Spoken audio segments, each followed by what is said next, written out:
Marriage is what brings us together tonight, and we'll talk about ways to strengthen troubled marriages and how to make strong marriages even stronger yet. So please stay with us.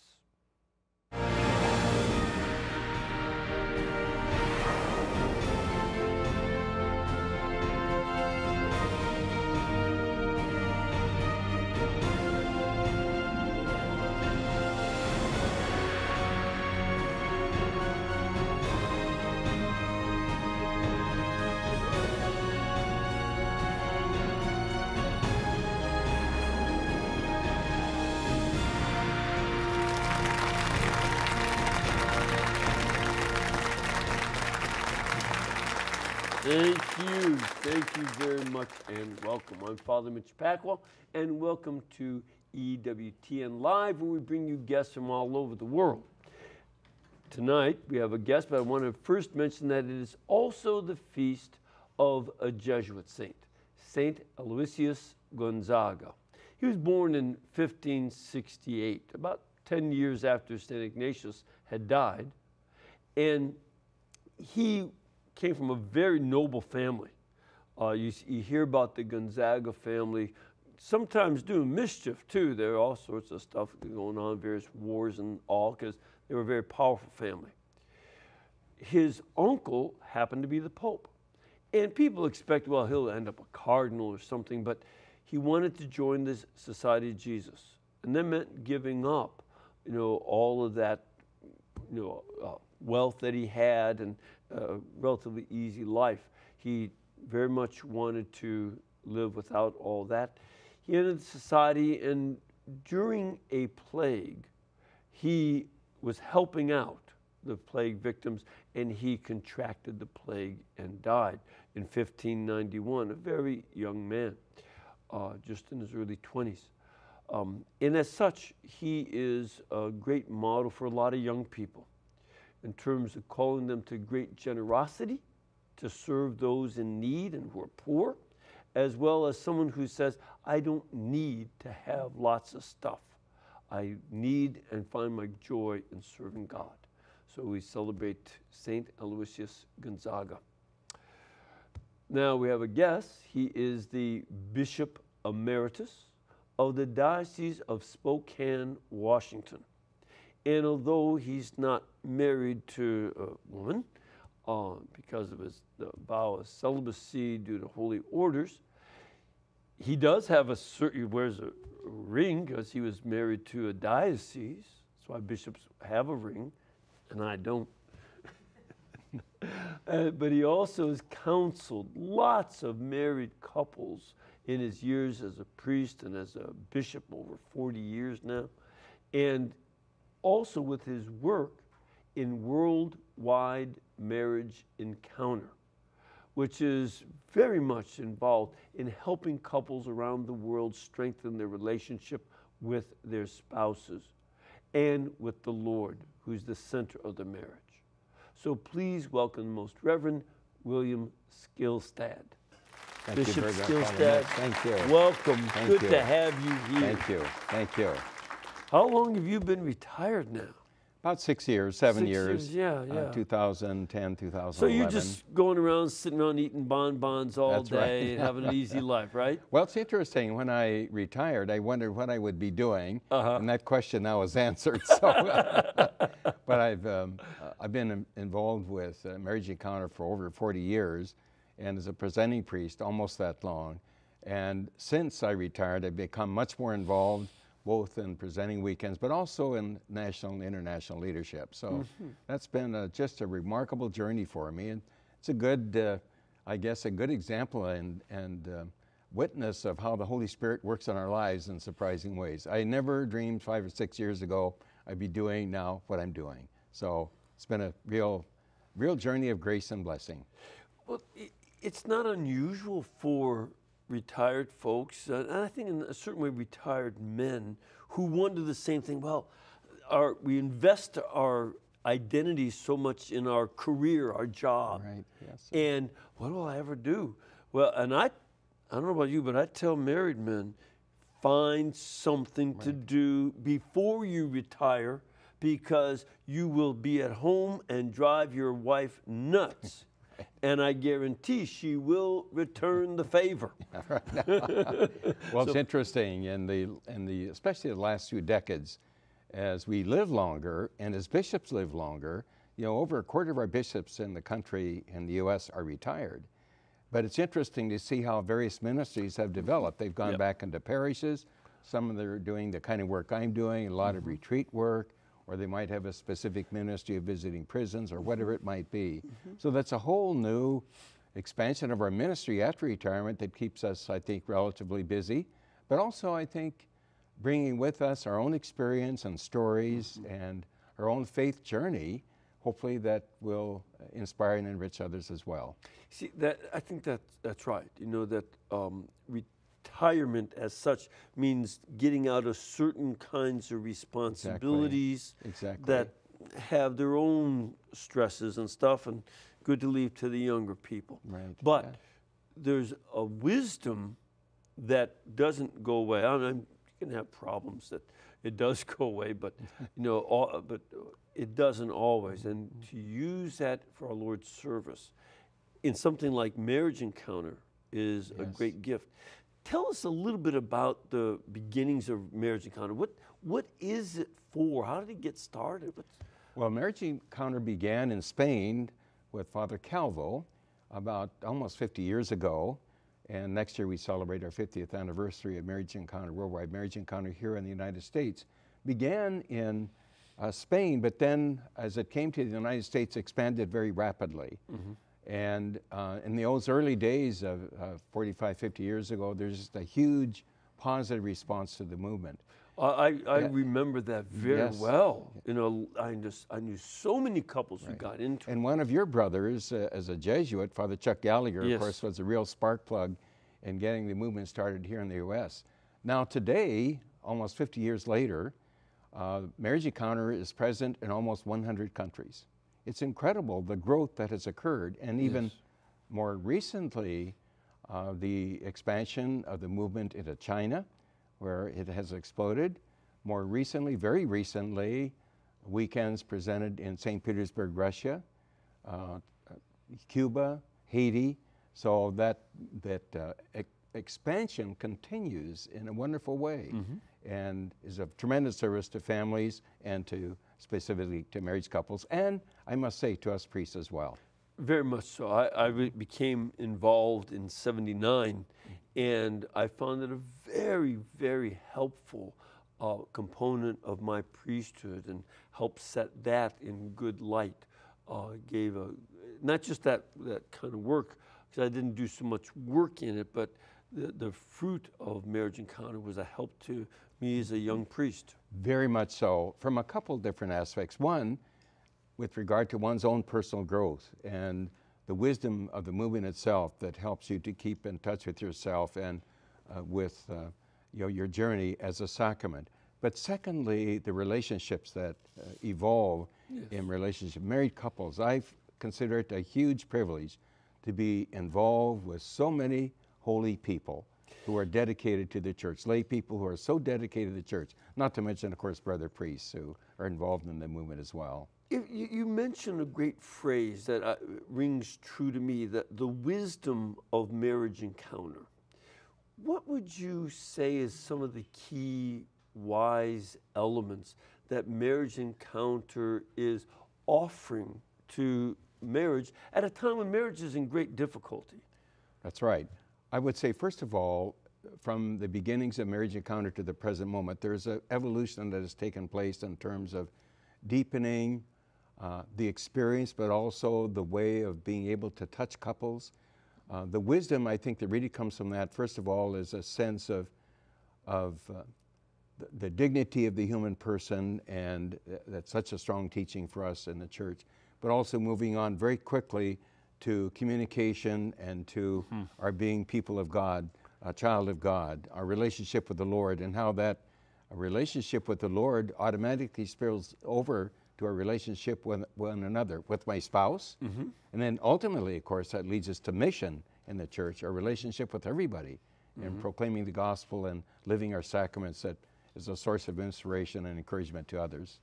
One of the things that I particularly found an important insight in Marriage Encounter is the development of ways that married people specifically live out the mystery of the death and resurrection in matrimony.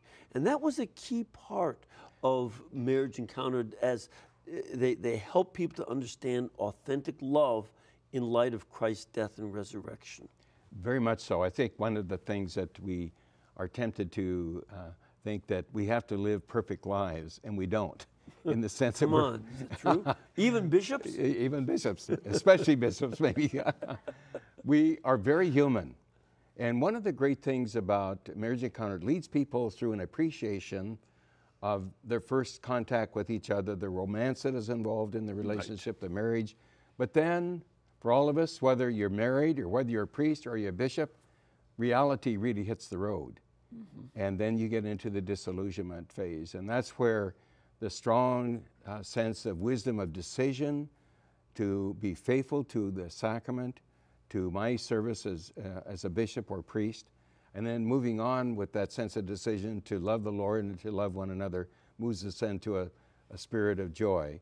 And in reality, those cycles repeat in our lives. You know, would that it would be wonderful we could always be eternally happy and we could be eternally joyful. I suppose in many ways we can always be joyful, but it's not only that we have this sense of romance always. It's that high spirit of enthusiasm can be dulled somewhat when we get into disillusionment. And when we get into the messiness of life, as much as we would like to have life smooth, I don't care whether we're married or whether we're a bishop or a priest. Your life at times is a bit messy. And yet God's grace works through all of that. My mother said I was the one that caused that mess. We probably have one way or the other. That's right.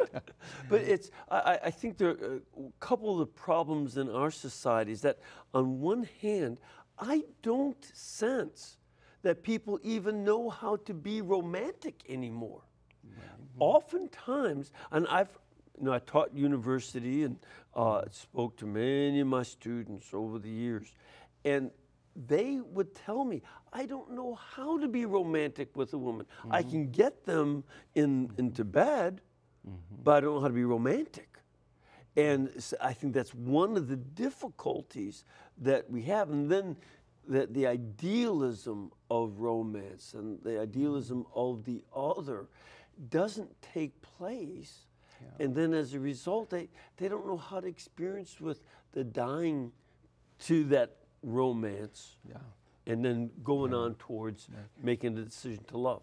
Yeah, one of the geniuses of Marriage Encounter is to give couples a tool after they made the weekend of being able to communicate with each other. We call that the dialogue, and to help them to share honestly and frankly their lives. One of the great aspects of Marriage Encounter that I have found that the couples who are presenting couples for the weekend have to be very transparent about their lives. They're very transparent. Exactly. And the same with the presenting priest or bishop. You have to be transparent about who you are. But you know, in that struggle that we all live together, that's a source of inspiration to others. Oh golly, I didn't realize that, that they are going through that as well. They look like a perfect couple, right? Exactly, exactly. And they struggle too. Yeah. Or very frequently, when I share a weekend, I'll hear a comment, I didn't realize bishops felt that way. Well, yes, we do, as a matter of fact. We just don't usually tell you. That's right. So it's a way of appreciating our humanity, and yet realizing and also knowing that God's grace works through that. And to be able to foster an atmosphere, an ambience of communication in the marriage relationship that is so important to keep the couples in contact with each other. Their joys, their hurts, their struggles, all of that is important in terms of transparency that helps us on the journey, and of course realizing God, and especially the Paschal mystery is a part of that, the suffering, dying, and rising of Jesus. Well, one of the other things that I also think is an important part of the wisdom in Marriage Encounter is that you can give couples this tool for communication. That's Yes, ongoing. Exactly. That's ongoing. That's right. In a way that you train them not to judge each other, but to be open with things that are hurtful, things that bother them. That, you know, to learn how to expose the things that bother me about you without judging you and making you defensive. That is a wonderful skill. I wish we could do we could do Congress encounter and make them communicate without judgment. That's a wonderful skill for a married couple, but it needs to be a skill of myself. Yeah. That's important as well, because oftentimes we react to the feelings of others when they're honest and frank, and there are two ways of responding to that. One is anger, or trying to put them down, or say you shouldn't feel that way. On the other hand, to accept that that's what they're feeling, and they may have no control over that feeling. That's what they feel, and to listen to that honestly and to accept it is really helpful in developing, I think, a genuine relationship. Yeah. So I don't have to judge that. You know, if I get an angry letter someone sends to me as a bishop, it's easy to dash off an angry letter back. But listen, they are sharing what they feel in anger about something. Okay, I accept that. Yeah. I may disagree with that, but I don't have to reject it. And it's possible for a couple to disagree, express their feelings, and still not become defensive or judgmental. Exactly. You can do all of that at once. Exactly. That's right. And that's where growth takes place. Exactly. That honestly in support of one another. How can I make my spouse better? How can I make or help my people that I serve, perhaps inspire them to do better themselves? You know, that's the great skill I think we need both in marriage and in our ministry as priests. Another thing I think that's important about marriage encounter, you know, when I look at people, I see a couple problems. One, a lot of young people don't have a good model for marriage in their own lives. You know, we were talking earlier about how today 52% of all children are born to parents who are not married to each other or to anybody. And so they don't see the lived out relationship. The other thing is, and I sense this very strongly with young men, that they are so afraid to fail at marriage, they don't take the risk to start making that romantic overture and commitment. And this is where marriage encounter can say, look, yeah, you're taking a risk, but here's some skills. That's right. We can help you. That's right. Yeah. It's not only perhaps that they're not married, it's also the fact that there's been a marital breakup that, you know, that has its impact upon, you know, the children. And so to encourage and to encourage people to, you know, to first of all to the best of their ability to keep the community of life in place if that's possible, but then by the same token to encourage them to continue to grow in their relationship is really very important. And then of course the church to be very compassionate towards those who have been hurt in whatever way, whether it's spouse or children of a family, to be with them and journey with them, to accompany them on that journey is really important for all of us. I don't think our culture teaches how wise it is for couples to marry and then start to have children and to make a commitment that I will be the irreplaceable spouse in your life. And together we will be the irreplaceable mother and father in our children's lives. We're not Mr. Potato Head relationships. You can switch parts out. This is a commitment. And that's one of the, that decision that goes beyond feelings is something I'd like you to talk about. When they say in marriage encounter that you don't go on feelings, but love is a decision, what do they mean by that? Well, let me back up just a quick Go second. ahead, sure.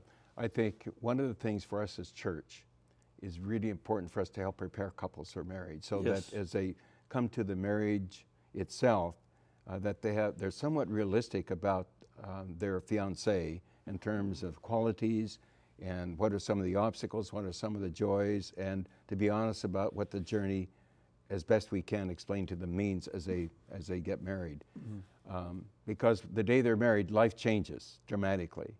And as they move then into the married life, then to have that long-term sense of commitment to each other with all their faults and failings. So oftentimes when people get married, she's the most beautiful person ever, he's the greatest guy ever, but then quickly disillusionment sets in. But then to make the decision to love, the romance is easy to love. It's easy to love the other, but then when you get into the reality of life, then it's a decision to love that carries the relationship through. And that doesn't mean that the relationship is any less fruitful or any less meaningful. Actually, as you move into that other phase, then the decision to love my spouse as he or she is very life-giving. And to be able to accept that with God's grace, knowing that we're all human, we all have our faults and failings. I don't care who we are, every one of us.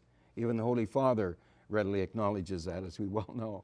So that's part of the decision then, to make sure that that we render the course we're taking in a stable way that gives life to the marriage. That's perhaps even more important today because we're living longer. Compared to decades ago, 100 years ago, married couples today are living much longer together. 30 years longer. That's right, Almost exactly. 35 years. So once they become empty nesters, there they are, couples facing each other. How is our relationship? Maybe the focus was too much on the kids, raising the kids, and all of a sudden here you are, where's our relationship?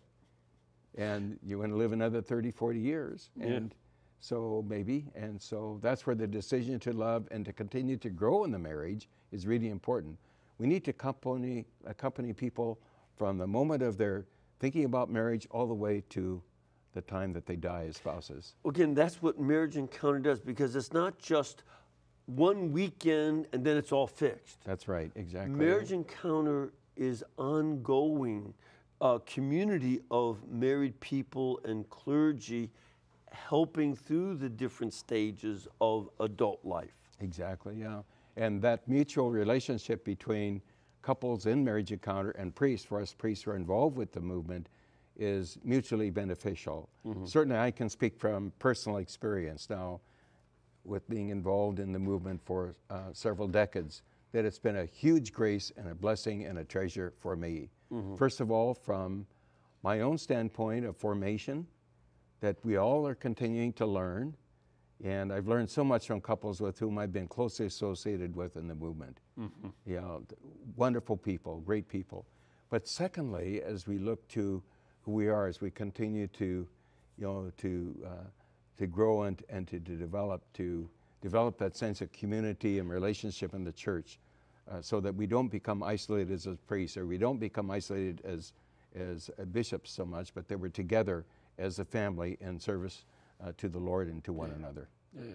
I think one question that may be of interest for folks to consider: what is it? We've said a couple of times, a number of times, how romance sort of fades away. I think of romance as being like turning the key in your vehicle and the battery giving that charge that gets it started. But if it doesn't kick over before the engine is replenishing the battery, it's going to die. And that the romance cannot sustain marriage over the long run. What is it that makes romance weak and needs to be replaced by a stronger decision to love? Well, I would say that romance is certainly the great attractor as we see each other. It's also it's a feeling that's very strong, but ultimately our lives are not ruled by our feelings; they have to be ruled by decisions, and so that's really very important. The other thing that I would mention, I think is really important for us, for married couples, and for me personally as a bishop, or indeed for the whole church, is the constant effort at renewal. We talk about now the new evangelization, or the renewal in our spirituality, for example, is so important. You know, we're all on a journey, and even at 83 years old, the Lord is not finished with me yet. I probably got lots of things to learn, lots of things to learn yet, whenever the Lord takes me. That's but right. It's a continual journey. I think one of the things in the church we have to be careful of is to get, whether we're priests or bishops or married couples, we get into the maintenance mode.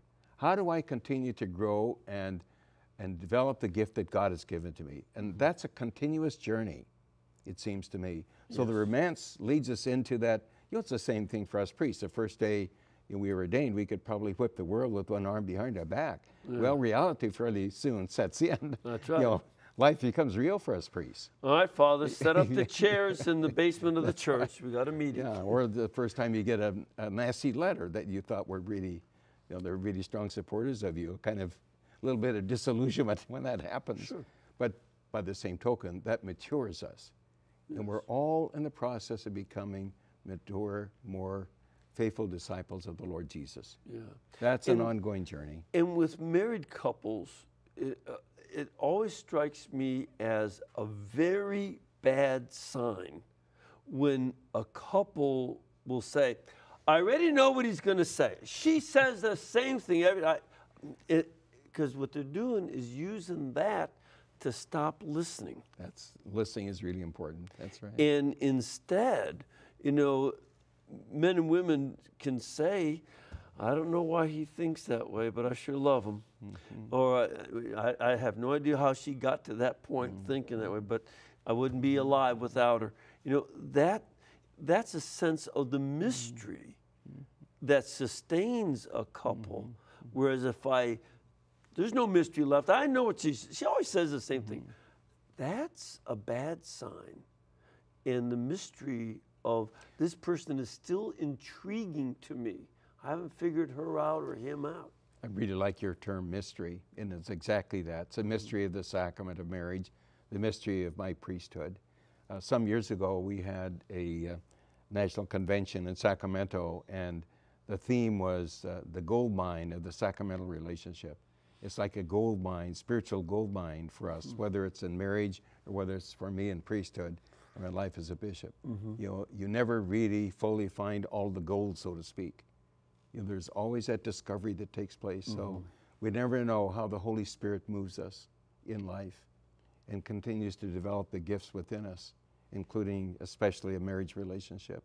You never know how the Lord leads us. Sometimes it's an illness, sometimes it's a long-term disability, whatever, but how many people we know that couples living with long-term disability and one of the other spouse, the love relationship just... Or a child who has a disability that evokes a lot of care and work, and yet at the same time, I'm sure you know them too. Couples say, what would my life be without that child?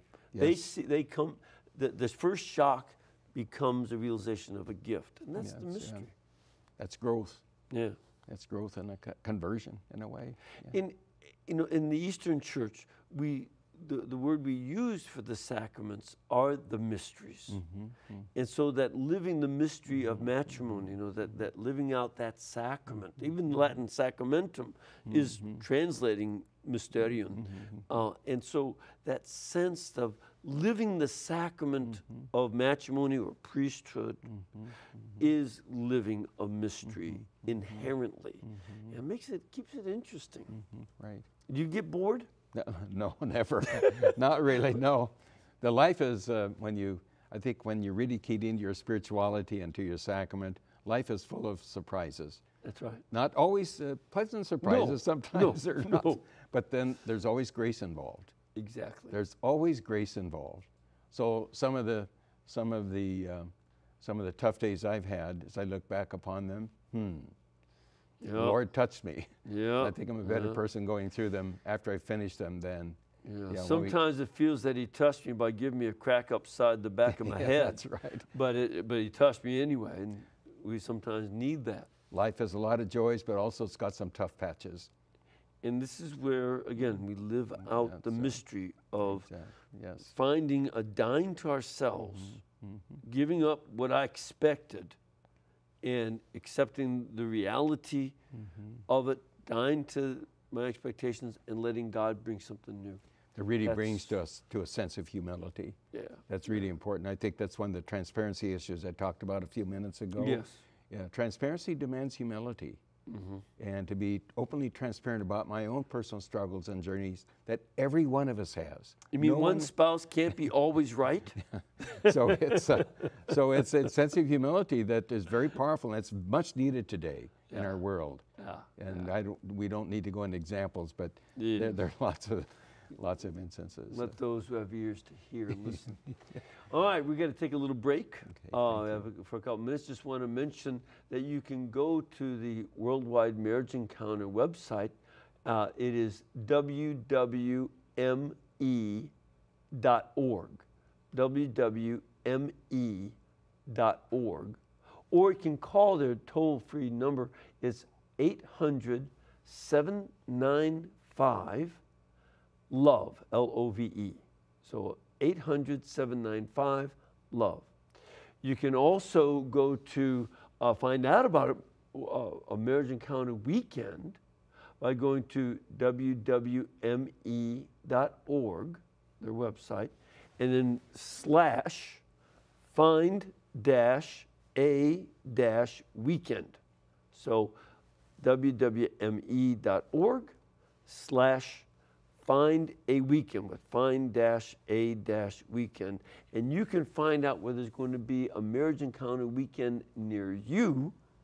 And what we're going to do is take a break right now and get to some questions, so please stay with us.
Thank you. Thank you very much. Now, first I want to invite you to come and join us. Now, this is summertime. A lot of you will be going on vacation, and a bunch of you will be going down to the beautiful beaches in South Alabama and South Florida. And that sand is like sugar, so white and fine. And if you are, or going anywhere else, and you want to pass through Birmingham, Alabama, think about coming over to make part of your vacation a trip here. You can contact our pilgrimage department, and they will give you information about scheduling of masses, programs where you can be in the audience. They'll give you information about how to get up to Huntsville to see the shrine and pray with the sisters. And that's a beautiful place. It's one of the most popular places in Alabama to visit. And they'll also give you information about places to stay and good places to eat. You can call them at 205-271-2966, or you can go to our website, EWTN.com, and they'll give you all that good information. Excellency, are you ready for some questions? Sure. Let's get you up. Let's start off with, I think, this lady here. Ma'am, why don't you get closer to the microphone so you don't have to yell at it? Ma'am, where are you from? I'm from San Francisco, California. Very beautiful city. Very beautiful city. And your question? My question is this: when is the best time for a couple to go on a Worldwide Marriage Encounter weekend? Yeah, when is a good time to go? Well, usually we say that the couple might wait a year or two or 3 before they make a marriage encounter. So that after they've been married, a little bit, they can see what that disillusion looks like. That's right, exactly. They look what the disillusionment is like. Although it's interesting with the International Meeting of Families and with the Synod of Bishops in Rome, there certainly has been a strong focus and emphasis now of accompanying couples right from the time they're married. Yeah. So that's a huge issue for us in the church. And one of the strong focuses in Amoris Laetitia, Holy Father says that one of the strong supporting communities for marriages is the parish.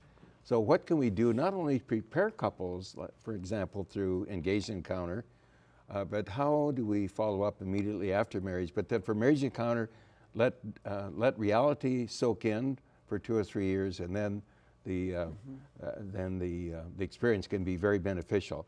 By the way, we should also say that couples sometimes will make marriage encounter several times. They'll do, marriage encounter, maybe wait 4 or 5 years or 8 years, and then make it again. One of the nice aspects, it seems to me, of marriage encounter is that they continue to look at the outline, the presentation of the weekend to make it better.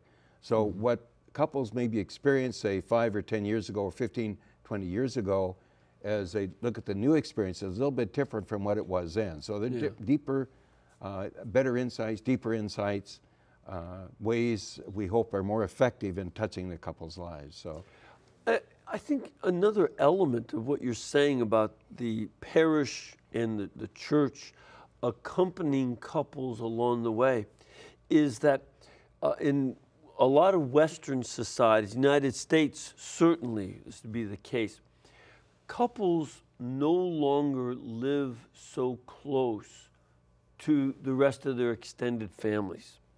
that's right. I grew up with, my great-grandmother had 11 kids. My great-grandmother was alive till I was 21. And so my great-aunts and uncles and their spouses and my cousins and second cousins, third cousins, and these were people that we were interacting with, and the family was involved with everybody. But that doesn't always remain the case. Every Sunday we'd go to see my grandparents, or almost every Sunday, and that's not quite the case anymore. So this is where the church also needs to step in and be that wider community of right. support. The community is really important. That's why parish community is so important, and commitment to that community is very, very important. I think Pope Francis talks about in his Joy of the Gospel the crisis of community. That's not only within the church, I think, but in the culture in which we live. Oh, I'd say it's stronger outside the church. Exactly. The church has got difficulties, but outside the culture, the breakdown of community is very severe. But one of the gifts of marriage encounter is to encourage couples to interface with each other after the weekend. It's not to be exclusive, but to be support groups. You're exactly right that families get very, very spread out. And what kind of smaller communities can we develop that are supportive, that couples are supportive with and for one another? I think is very, is very, very important. And today, I think there's an increased focus on that in terms of, as we continue to move into polarized society and sometimes a very divisive society, how can we make sure that in church especially that we address that reality in terms of our reverence and respect for one another, that we are a community of faith, we are brothers and sisters in the Lord Jesus, internally amongst ourselves, but also we are brothers and sisters with the world community. And I think along that line, another component of that wider community is that growing up, I had some cousins, second cousins especially, were older. They're my mom's age and my dad's age. And there are times that uncles and aunts and such are easier to talk to. Your parents don't always relate to you at every single stage of life.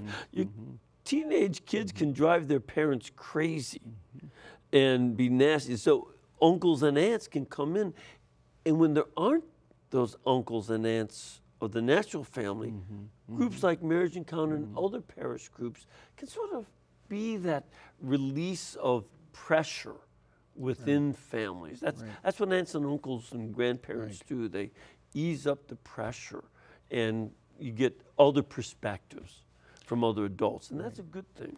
One of the things I think it's good for us to remember that is married couples struggle in a good way with their relationship because they realize that each is human. And for us priests, we obviously know that we're human as well. We remind ourselves frequently enough. Well, when you look at the marriage relationship and the struggle that goes on, people have to remember when we're a community of faith, that as we look to one another, we're never going to find a perfect community of faith. We're all living. So communities of faith are human. And just like a married couple has to live with their humanity, if we're really committed to a community of faith, to a parish, for example, we have to look at that humanity. And for me personally, in relationship to the people I serve, you know, would that would be a happy, wonderful relationship. Every once in a while, there are little tensions here and there. Yes. And so how do I live that reality then in commitment to them, commitment to the Lord, and to the sacrament that's been a real gift to me? Yeah. I think that that's very much the case, and I'm sure you do the same. I remind folks, you are marrying a sinner. That's right, exactly. And so is your spouse. That's right. Because they don't make the other kind anymore. So this is what we deal with, is coping with each other's sinfulness. And while the world will criticize the church, oh, you people are a bunch of hypocrites. They are not hypocritical. They're mean and proud of it. Well, and that's why they keep yelling and screaming at each other. Whereas, if they don't mind, they can come and join us. There's room for one more hypocrite. Bring them in. When they make that statement, it says more about them than it does the church, I think. So we have a question from our studio audience. Young man, where are you from? Raleigh, North Carolina. Good to have you here. And what is your question or comment? Before, when he touched on authentic love, I was just wondering, how do you tell when you have found authentic love? Great question, especially for someone who's young.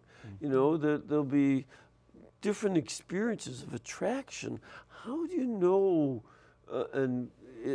You've got, both of us have a fair amount of experience of being with people. Say, oh yeah, that one, you can tell they're in love. The other, sometimes, not so much. What do you look for? Well, first of all, I think as we look to authentic love, how do we love the Lord? And that's a constant process. That in my own life, in relationship with the Lord, why do I pray every day? Why do I go to retreat? It's to deepen my relationship and my love for the Lord.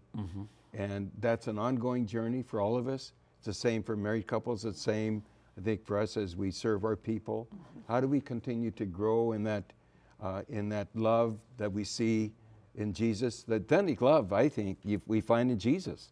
Yeah. The love of, for example, for all of us, but also the love that's exhibited between or amongst the Trinity, Father, Son, and Spirit.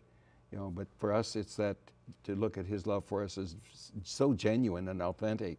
How do we express that back to Him? How do we express that to my spouse? How do we express that to one another? And I think, when you then translate that to a relationship between a man and a woman, there's this sense of that person is intriguing. There's something that catches your imagination, I don't fully understand it, but if that person liked me, I would be so honored. I can't, and that's all, again, that I hear that, I'm sure you do. I can't believe that she fell in love with me, and vice versa, that the women will say the same, that there's that intrigue and a certain sense of wonder about this person that, say, wow, it's really cool that this person is so amazing. And to accept that wonder in the other, but also a person to accept who I am as a person. That's also important. Exactly. That I am not perfect. I remember one of my Jesuit confessor some years ago. I made some comment to him, and he said, Bill, remember, God made you just right. Yeah. And that's true for all of us. Yeah. You know, we are made as to who we are, and we accept that, and we accept that in one another. But there's something wonderfully mysterious about that. Yeah. What makes me different from you? But we're two gifts, we hope. We are. We are.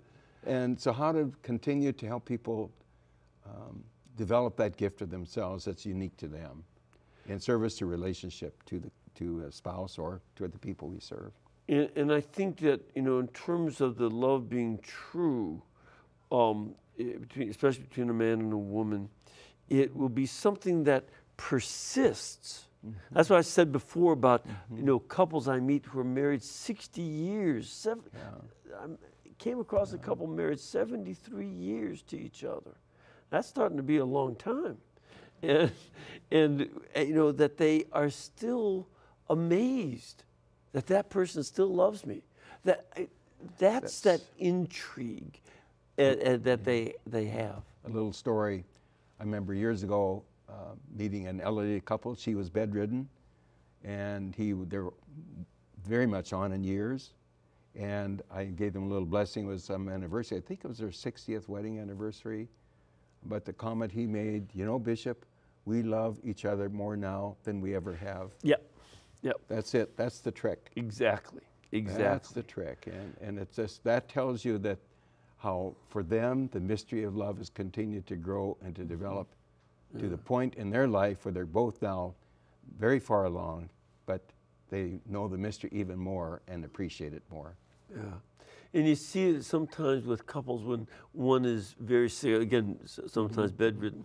One man I knew, his wife had cancer, and it was already beginning to rot her body. She had a terrible odor, but he always said, "Isn't she beautiful?" Everybody else found it difficult to be in the room, not because she was mean, but it just was physically hard. But he saw a beauty that transcended any of the difficulty. Right. Yeah. That's the kind of thing that you look for as a long-term love that you're committed to. Exactly. That's some things that happen. We have another guest here. Where are you from? Boston area. Boston, great. And your question or comment? My question is, as we've been talking about the beauty and the value and the importance of marriage encounter, are there certain couples or types of couples for whom worldwide marriage encounter would not be appropriate? So the couples that marriage encounter is not what they need. Well, we do have a spin-off from Marriage Encounter called Retrovive for couples who are experiencing considerable difficulties in their marriage. And so we say... It's not the ordinary, we have trouble getting along, but we say sometimes there's been infidelity or they're about to divorce and other things. Right. So we say that for the normal Marriage Encounter weekend, to help good marriages become better, stronger.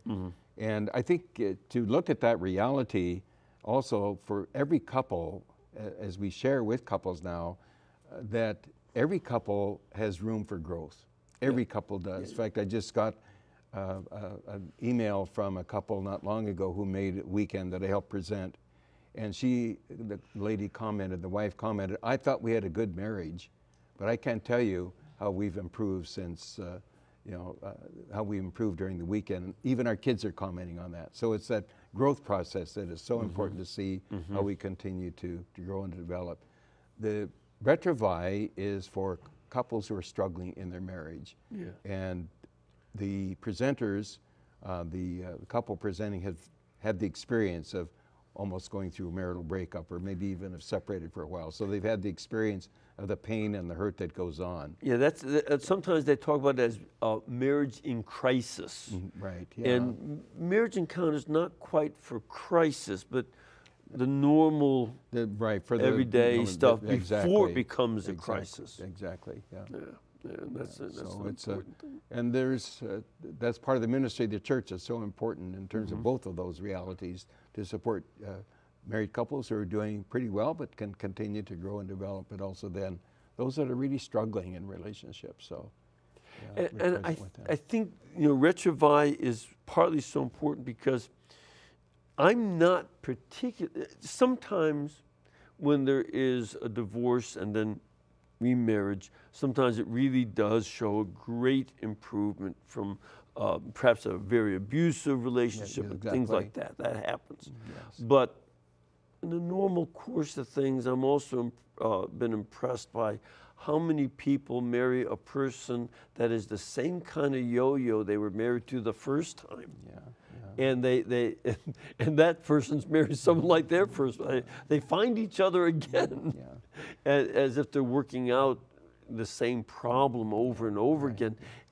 And divorce is not the go-to answer. I'm working through these problems, if possible. Again, not when there's danger or violence and things like that, but working through them is worthwhile. As a community of life developed, you know, between a couple.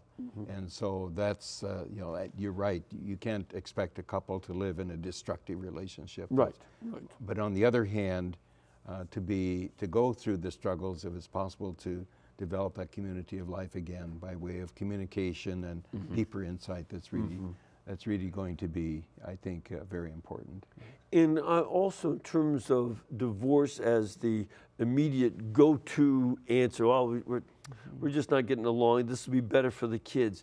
Usually it's not better for the kids. Studies are showing that over and over again. It's tough on the kids, Yeah, it's tough on the kids.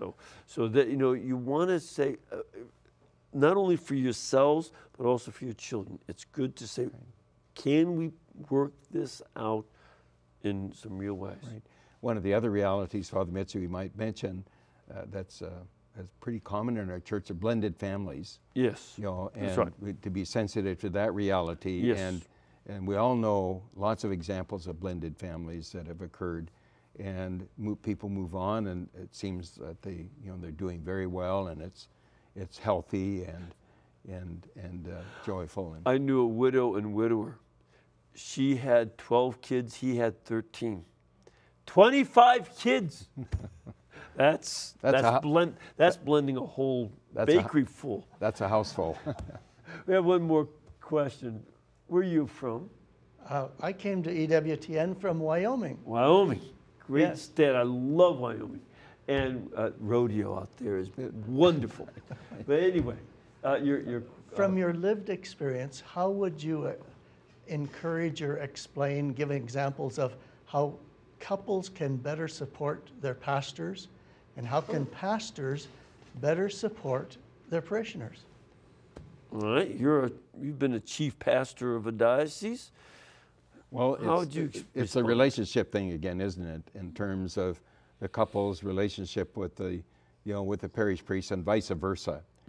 It's about relationship with the Lord, but also relationship with, the parish community. And there are a couple of aspects of that. I think for us priests as pastors to look at the community out there, they're human, and we know that they're human. And we accept that, but by the same token, in our leadership and inspiration, we encourage them to continue their own growth as disciples of the Lord. The flip side of that, though, for people as they look at their priests, priests are also human. Let me tell you, shall I say, and yes, I will say, bishops are very human. We're not perfect people. And so how do we live that reality of imperfection? That with and for one another, how do we live that in a spiritual way and a relational way that's loving and forgiving and reconciling and hopeful? And I mentioned earlier, you wear a ring because there's a sense in which you as bishop are the high priest of that parish, but also Christ, our high priest, is espoused to the church. It is. And the bishop in particular is espoused for the diocese, and we priests have to love our parishes and the people in where we serve like a groom loves his bride, and that means the church is the center of attention, not us. In a marriage, the church is the center, the wife is. But I'm afraid we've got another problem. we've run out of time. Okay. It's flat out. Well, it's been a delight. Yeah, it's been a delight to have you here. Join me in blessing our audience, if you would. May Almighty God bless you and keep you and cause His face to shine upon you, the Father, Son, and Holy Spirit. Amen. And again, we'd like to urge you to go to the website of wwme.org or call 800-795-LOVE and find out more about Worldwide Marriage Encounter for yourself.